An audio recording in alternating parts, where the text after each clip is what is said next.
Bismillahirrahmanirrahim. Assalamualaikum warahmatullahi wabarakatuh. Jadi kita mulakan dengan majlis kita dengan umum kitab Al-Fatihah. A'udzubillahi minasyaitonirrajim. Bismillahirrahmanirrahim. Alhamdulillahirabbil alamin, arrahmanirrahim, maliki yaumiddin. Iyyaka na'budu wa iyyaka nasta'in. Ihdinas siratal mustaqim, siratal ladzina an'amta 'alaihim ghairil maghdubi 'alaihim waladdallin. Amin. Amin amin. InsyaAllah pada hari yang barakah ini kumpulan kami diberikan satu tugasan untuk membentangkan tentang isu-isu semasa yang melanda di negara kita pada hari ini. InsyaAllah tajuk yang akan dibentangkan oleh kumpulan kami adalah tajuk mengenai agnostisisme. Baiklah, adakah kalian semua tahu apakah yang diertikan dengan agnostisisme? Baiklah, sebelum kami membentangkan apa itu pengertian tentang agnostisisme, kami akan memperkenalkan dulu ahli-ahli kumpulan kami. Yang pertama terdiri daripada Aiman Nasrullah aka Aimang. Seterusnya saudara saya sendiri, Seterusnya diri saya sendiri, Muhammad Faris Aiman. Seterusnya saudara Zulfakar dan saudara Faris yang dikenali sebagai Chobe. Okey, seterusnya isi kandungan yang akan kami bentangkan pada hari ini. Yang pertama, kami akan bentangkan tentang pengenalan. Apakah pengenalan agnostisme? Seterusnya, hasil pembelajaran, kesimpulan dan rujukan yang telah kami cari. Baiklah, kita pergi kepada perkara yang pertama, iaitu pengenalan. Baiklah, apakah yang diertikan oleh agnostisisme itu sendiri? Baiklah, agnostik ini dia berasal daripada bahasa Yunani yang bererti tanpa dan gnostikos yang bermaksud pengetahuan. Ringkasnya, agnostik ini bermaksud daripada tidak memiliki pengetahuan. Konsep agnostik ini berpegang kepada fahaman bahawa manusia itu sebenarnya tidak memiliki pengetahuan mengenai kebenaran agama, metafizika dan ajaran Tuhan.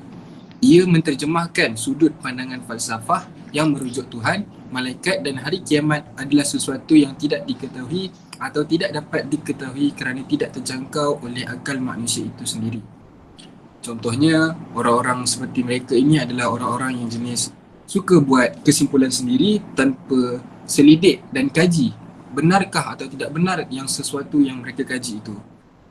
Jadinya, oleh kerana itu, perbincangan berkaitan hal ini adalah sesuatu yang sia-sia ataupun meaningless kerana apabila segolongan orang ini dia menceritakan tentang kebenaran sesuatu tetapi sebenarnya ia hanyalah sia-sia sebab dia tak benar. Sebab kalau kita sebagai umat Islam, kita kena rujuk Al-Quran dan Al-Sunnah contohnya, betul. Tapi golongan-golongan ini dia hanya cuma berfikir ikut logik akal mereka. Disebabkan itulah dia punya kajian itu hanyalah satu benda yang sia-sia. So, agnostik ini dia meyakini bahawa sesuatu yang luar biasa menguasai segalanya di sekeliling mereka. Tetapi golongan ini juga tak yakin yang sesuatu yang luar biasa itu dapat dibuktikan kewujudannya. Seterusnya, golongan agnostik ini berfikiran seperti skeptisme, iaitu mereka ini dia sering mempersoalkan bagaimana untuk tidak ketepikan Tuhan sedangkan manusia itu ada. Jadinya, jika Tuhan tu wujud, di manakah dia? Serta bagaimana kita nak tahu kewujudannya? Itu adalah pemikiran orang-orang agnostik. Jadi, terdapat beberapa perbezaan antara golongan agnostik ini dan golongan etis. Golongan etis, dia adalah satu golongan yang tidak mengakui kewujudan Tuhan. Manakala, golongan agnostik ini pula, dia percaya bahawa tak ada seorang pun mengetahui sama ada Tuhan tu wujud atau sebaliknya.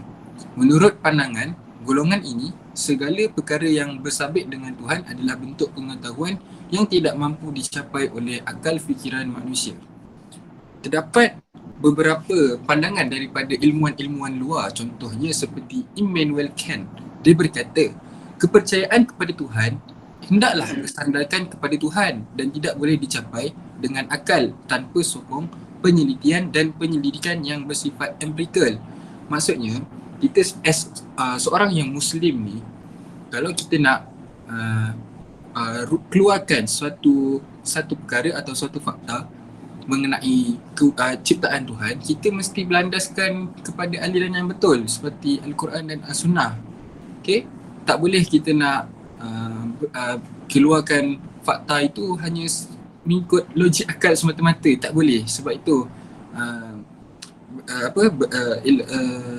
pandangan ilmuwan ini berkata sebegitu.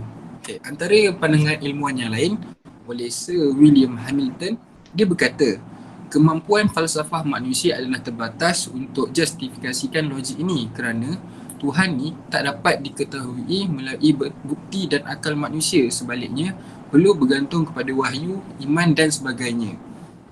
Jadinya, kita ni tak boleh nak kita ni tak boleh nak cari Tuhan tu kat mana. Sebab dalam Al-Quran sendiri ada ceritakan pelbagai kisah-kisah yang boleh kita tahu. Cuma bila ada golongan yang macam ni, dia akan jadi macam disebabkan dia punya disebabkan dia punya pandangan ni terlalu ikut logik akal. Jadinya bila dipersoalkan Allah kat mana, dia jadikan benda tu macam satu tanda tanya yang mengancam umat Islam. So dia akan tanya, kalau Tuhan tu wujud, kenapa dia tak munculkan diri dia? Macam tu. Sedangkan yang kita umat Islam ni perlu bergantung kepada wahyu, iman dan sebagainya. Macam Al-Quran, Al-Sunnah, Al-Hadis semua kita perlu belajar. Sebab itulah antara salah satu sebab kita kena belajar mendalami ilmu agama ni dengan benar supaya taklah terpesong seperti golongan-golongan ini. Jadinya cerita dia panjang dalam slide ni. Kalau saya nak cerita pun esok baru habis agaknya. Tapi kita dengar je lah apa yang saya nak cakap ni. So, golongan agnostik ni dalam kalangan umat Islam, dia ada dua kategori. Yang pertama, golongan skeptikal ni. Dia adalah satu golongan yang dipanggil closet agnosticism. Maksudnya, sikap dengan sudut pandangan dia terlalu ekstrim untuk menyampaikan bahawa Tuhan dengan ajaran dia ni, ajaran Islam lah, tidak dapat diketahui atau diabsahkan oleh akal manusia ataupun untuk diterangkan oleh umat manusia sendiri tentang Allah dan agama Islam ni lah. Jadinya justru itu menurut pandangan mereka, apa pun usaha yang dikaitkan kita dengan ajaran Tuhan, mereka akan tolak dengan sendirinya. Itu pemikiran diorang. Jadinya yang kedua ni pula, golongan agnostis ni, dia kedua ni golongan yang tidak mempunyai asas keilmuan. Jadinya dalam konteks ini, jika nak diukurkan dalam kerangka tradisi bermazhab dalam Islam, terdapat 3 kelas tingkatan ni, iaitu pertama mujtahid, seorang yang mujtahid, kedua muttabi, yang pengikut, dan yang ketiga muqallid, yang disebut pentaklid. So dalam hal ini, golongan agnostik ini tersebut mengambil bentuk dalam diri seorang muqallid, iaitu dia berbeza dengan golongan muttabi. Sebab muqallid ni dia boleh dikategorikan sebagai gnostik pasif kerana lebih cenderung mengikut pandangan tanpa mengkaji secara serius. Bagi golongan mujtahid pula, mereka ni dikategorikan sebagai gnostik aktif kerana bersungguh-sungguh dalam melakukan verifikasi terhadap ajaran agama baik dalam Al-Quran maupun As-Sunnah Rasulullah. So, hasil pembelajaran kita tentang agnostisme pada hari ini adalah yang pertama, kita akan dapat mengetahui apakah punca-punca seseorang itu dia terjerumus ataupun dia tergolonglah dalam golongan-golongan agnostik ini. So, yang kedua, apa yang kita akan dapat kesan-kesan apabila kita ni sebagai umat Islam terjerumus dalam kelompok agnostisisme ni. Jadinya yang ketiga adalah kaedah. Kita akan belajar bagaimana kaedah kita untuk berinteraksi dengan golongan-golongan yang seperti ini. Jadinya, untuk poin yang pertama, punca. Antara punca-punca yang berlakunya golongan agnostik ini, dipersilakan saudara, siapa ya? Saudara saya lupa lah. Saudara Chobe ya? Ya, saya. Okay. So, saya menyerahkan topik ini kepada saudara Chobe. Okay, bismillahirrahmanirrahim. Di sini saya akan menerangkan punca-punca berlakunya golongan agnostik ini. Yang pertama ialah pemahaman dan penghayatan ajaran Islam yang lemah. iaitu meminggirkan Islam sebagai satu cara hidup. Seterusnya, mempelajari ajaran Islam secara asas kerana menganggap ia sekadar pendidikan formal yang perlu dipelajari. Poin seterusnya adalah menjalani kehidupan sebagai seorang Islam hanya kerana mereka dilahirkan dalam keluarga Islam dan mewarisi agama yang menjadi pegangan keluarganya. Di sini, kita dapat rumuskan bahawa mereka ni hanya mengekalkan status Islam hanya pada IC, tapi tidak mengamalkan apa yang diajarkan oleh agama Islam. Jadi dari situ ajaran mereka terpesong sedikit demi sedikit. Poin yang kedua ialah persekitaran yang mempengaruhi pemikiran, kepribadian dan cara hidup. Membesar dalam persekitaran yang bertentangan dengan prinsip bi'ah solehah, kebaratan, hedonistik, materialistik dan sebagainya. Hedonistik ni, apa yang saya tahu ialah budaya yang suka berseronok. Betul tak? Ya, betul saudara Chobei. Okey. Poin seterusnya, menerima maklumat dan pengaruh yang luas daripada anasir-anasir negatif serta merosakkan daripada media elektronik, media cetak, alam cyber, teknologi gadget dan sebagainya. Memilih rakan pergaulan yang salah. Jadi dari sini kita dapat lihat persekitaran juga sangat mempengaruhi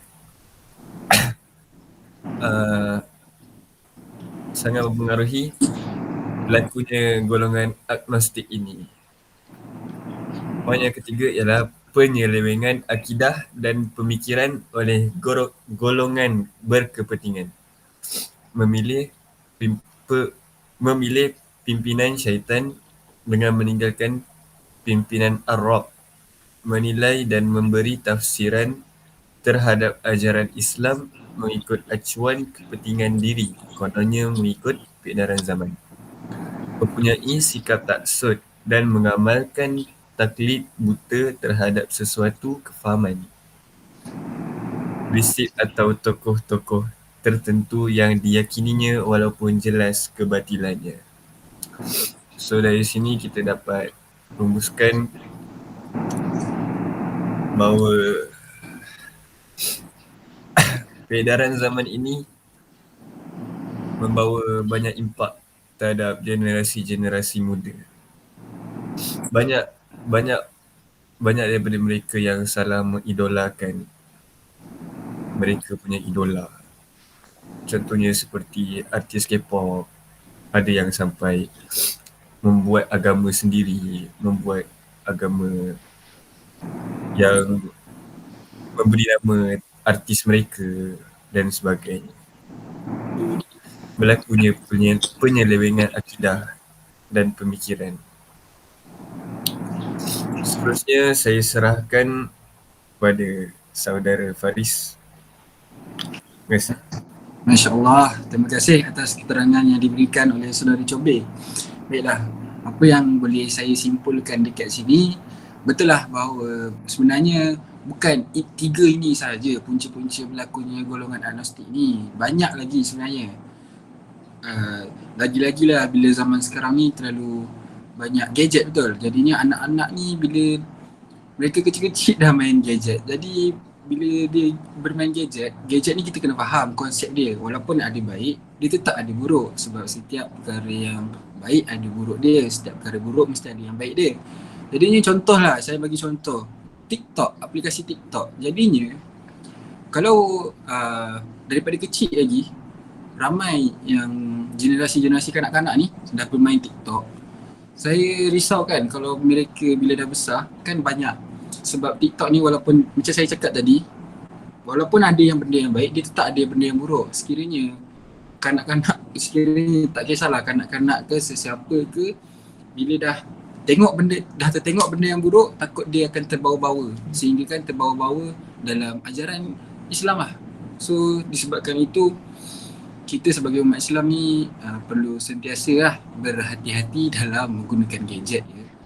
So seterusnya kita akan menerangkan tentang antara kesan-kesan kefahaman agnostik. Jadinya kesan-kesan ni saya akan through kepada saudara Aimang. Jadinya dipersilakan saudara Aimang untuk menerangkan tentang kesan-kesan kefahaman agnostik ini. Okey, terima kasih saudara Faris. Bismillahirrahmanirrahim. Dia sebenarnya kesan-kesan ni dia tiada memberi kesan yang baik sebenarnya kefahaman agnostik ni. Antara kesan-kesan yang ada kat sini, kita boleh tengok first, menerima semua agama sekaligus kerana menganggap semuanya adalah benar. Golongan-golongan agnostik ni, pengikut-pengikutnya lah, dia akan, kalau kita tengok, dia akan menerima semua agama tanpa berfikir tau. Dia tengok semua benda, semua agama yang terdapat atas dunia ni semua betul. Dia tengok Kristian macam betul, dia tengok agama Buddha pun dia boleh kata betul. Sebabnya menjadi begitu, mungkin sebab dia orang berfikir menggunakan logik akal dia orang. Dia rasa betul, so dia orang ikut. Macam itulah. Second, mementingkan diri serta kemahuan diri yang tidak memiliki tujuan hidup yang jelas. Dia buat semua benda atas dunia ni pointless, tahu tak? Dia tak tahu benda tu apa faedahnya, apa, dia buat je dia tahu. Dan membenarkan kemungkaran dan kebatilan sekiranya ia mempunyai alasan yang tepat. Dia nampak benda tu mungkar pun, selagi dia rasa betul, dia buat je. Alasan tu dia ketepikan. Alasan tu dia macam alasan tu boleh pakai ke tak boleh pakai, bantai. And then menganggap tidak ada sesuatu yang mutlak dalam kehidupan. Senang cerita, dia orang ni macam tak ada tujuan hidup langsung lah. Dan tu kalau kita tengok, kita semua agama dia nak pegang. Semua dia anggap betul. Dan tu apa pilihan dia orang? Tak ada, semua dia pilih. Semoga kita semua dijauhilah dari golongan ini. Na'udzubillah. Sebab orang macam ni, kita tak tahulah apa pendapat ni nanti. Sebab kita, semoga kita doa yang baik-baik sajalah ya. Yalah, mungkin yang Islam pun ada kan terjebak juga dalam benda ni. Betul.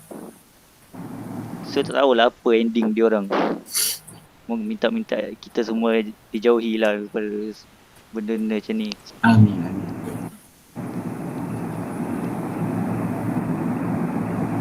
Dan itu saja kesan-kesannya. Terima kasih kepada saudara Aimang atas penerangan tentang kesan-kesan kefahaman agnostik ini. Baiklah, apa yang boleh saya simpulkan tentang kesan-kesan ni, banyak kesan-kesan yang mudarat sebenarnya kepada kefahaman agnostik ini. Jadinya kita as umat Islam yang bertakwa kepada Allah, hati-hatilah dan sentiasa beramallah kepada perkara yang betul supaya kita ni tak terjerumus ke dalam lubang kebinasaan ini. Okey. Seterusnya, kaedah. Bagaimanakah cara-cara kita ni sebagai seorang umat Islam nak berinteraksi dengan orang-orang yang agnostik yang lain lah, So saya akan berikan kepada saudara Zulfakar untuk menerangkan tentang kaedah-kaedah interaksi dengan golongan-golongan agnostik ini. Saudara Zul, dipersilakan. Terima kasih saudara Faris. Saya akan menerangkan mengenai kaedah interaksi dengan golongan agnostik. Pertama sekali adalah faham cara agnostik berfikir. Kita perlu memahami ataupun mengekspresi pandangan mereka semakin tanpa argumen atau bukti yang memadai, semakin hal itu menguatkan pandangan mereka terhadap agnostik tersebut. Memahami cara berfikir mereka dan tidak menghakimi pemikiran semacam itu merupakan langkah awal yang perlu ditempuh. Mereka perlu mendapatkan kesan tulus bahawa kita tidak memandang remeh terhadap soalan mereka tersebut. First, ada pepatah Arab mengatakan al-insanu adwa ma yajhal. Manusia adalah musuh apa yang tidak diketahuinya. Malah kebiasaannya sikap segelintir umat Islam yang menerima provokasi mereka dengan emosional. Seperti yang saya cakap tadi lah. Dalam kaitan dengan hal ini, kita perlu membiasakan diri untuk terbuka dan jujur. Kita harus mampu membedakan mana penyataan dan mana alasan bagi penyataan itu. Apabila suatu keyakinan yang kita pegang tidak memiliki bukti yang mutlak, kita perlu mengakui hal itu. Yang penting bukanlah bukti yang mutlak, melainkan alasan yang memadai yang mampu menunjukkan bahawa kewujudan Allah SWT itu ada. Seterusnya adalah cari akar permasalahan. Pembincangan tidak akan selesai ataupun menjumpa jalan penyelesaian sekiranya tidak tahu apakah masalah yang ditimpa agnostik tersebut, golongan agnostik ni. Sebagai contoh, dia tidak tahu mengenai kewujudan Tuhan ataupun mempersoalkannya. Oleh itu dalam surah Al-Anbiya ayat 7 sudah dinyatakan fas'alu ahla zikri in kuntum la ta'lamun.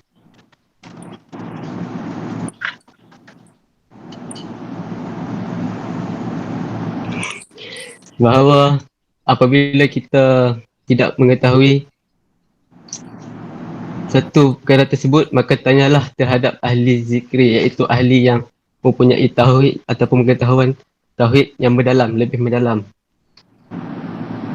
Sebagai contoh, kalau kita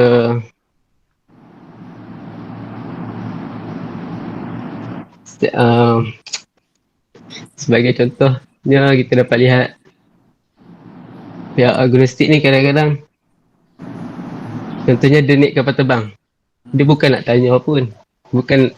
tanya pun apakah pemandu tu konsisten terhadap pekerjaan mereka. Sial lah. Okey. Oh. Okay. Lepas tu Oh. Itu saja ya Saudara Zul nak disampaikan. Oh, maaf ya. Saudara Zul nampaknya ada permasalahan rangkaian internet.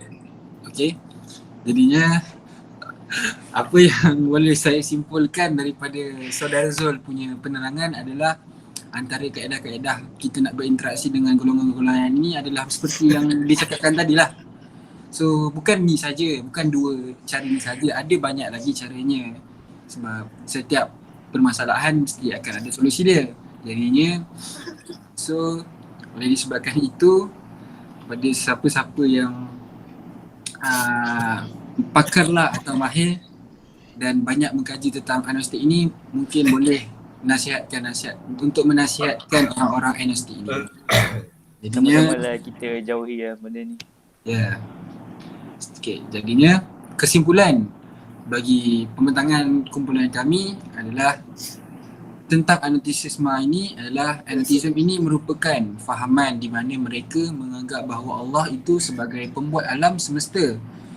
Sifat agnostik dalam Al-Quran masuk dalam kategori orang-orang munafik, ragu-ragu, pembohong, kafir dan orang-orang yang ingkar.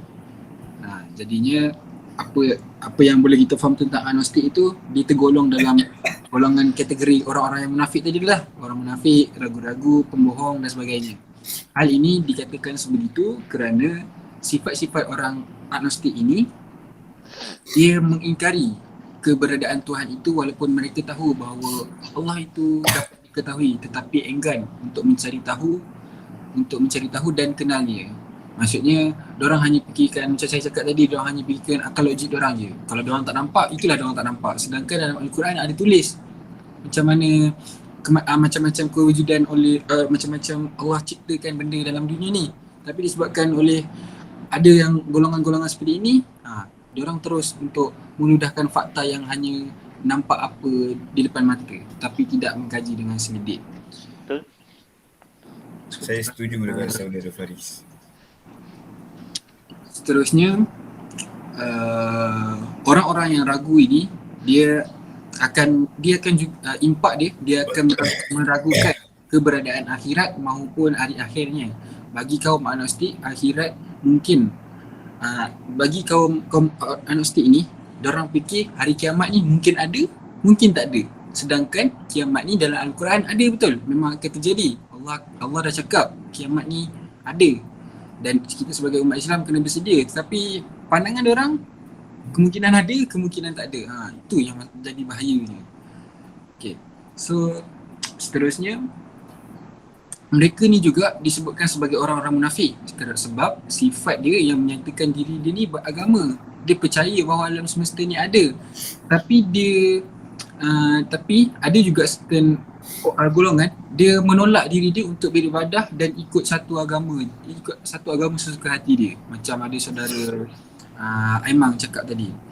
So dalam Al-Quran dah disebutkan bahawa mereka ni diorang akan mengaku diri mereka ni golongan beriman, tapi diorang tak ikut seruan Allah, seruan Nabi, dan akhirnya yang menyebabkan dirinya boleh digelar sebagai seorang murtad. Dan akhirnya jika seseorang itu mati dalam keadaan dia bergolongan agnostik, na'udzubillah min zalik, akan dimasukkan ke dalam neraka jahanam.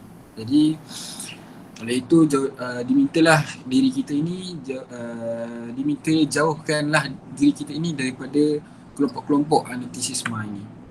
Okey.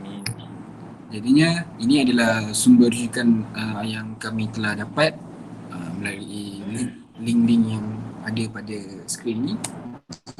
Iaitu tamatlah pembentangan kami yang terdiri daripada saudara Aimang, saudara Chobe dan saudara Zul.